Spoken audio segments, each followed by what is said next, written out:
لأسقيناهم ماء غدقا.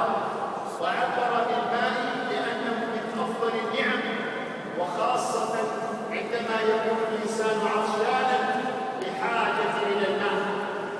فأول طريق لتحقيق البركة هو تحقيق الإيمان اعتقادا جازما في القلب، يتبعه خشية لله وتوكلا عليه وإنابة إليه ورجاء به، ثم يتبعه بعد ذلك قول اللسان بكل خير والعمل الصالح بالجوارح والأركان. وكذلك التقوى التي هي امتثال ما أمر الله تعالى والانتهاء عما نهى الله عز وجل.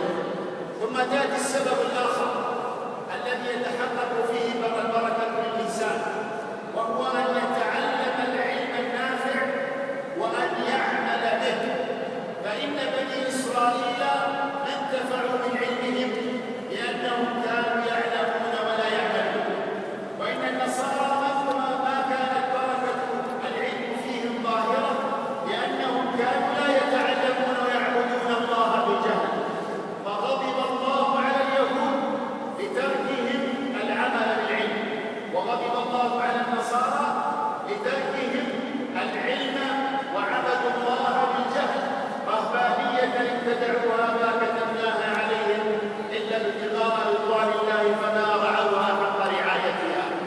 فعلى الإنسان أن يحرص على أن يتعلم العلم النافع ثم يعمل به، كما قال تعالى: كتاب أنزلناه إليك مبارك ليدبروا آياته وليتذكر أولو الألباب. فبركة هذا الكتاب الذي نقرأه وهو مبارك في كل حال، تلاوة وتعبدا وتأملا بما فيه وعملا بما جاء فيه والاتكاء إليه والاستشفاء به بالرؤية الشرعية، كل هذا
شؤم على صاحبها، وعندما يحذرها الإنسان ودائما يحرص على أن يتخلص منها وأن يكثر من الاستغفار وأن يكثر من التوبة، فإن الله تعالى يعطيه بركة في ماله وفي فيديوغان أركيسان وهبينكي أغوريسي رمضان تراويح أنا كنت كان مساعد كمحمد عبد الوهاب مقالة ودن قدر مقالة الضحى محاضرة أركيسان وصلاة تراويح كذب وحال زوج كان مساعد كان شيوخ ووين قارياش صلاة تراويح كتير محمد عبد الله بصفر وشيوخ كله ودنا سنتين رمضان ونكسن على يفعل بشهر رمضان.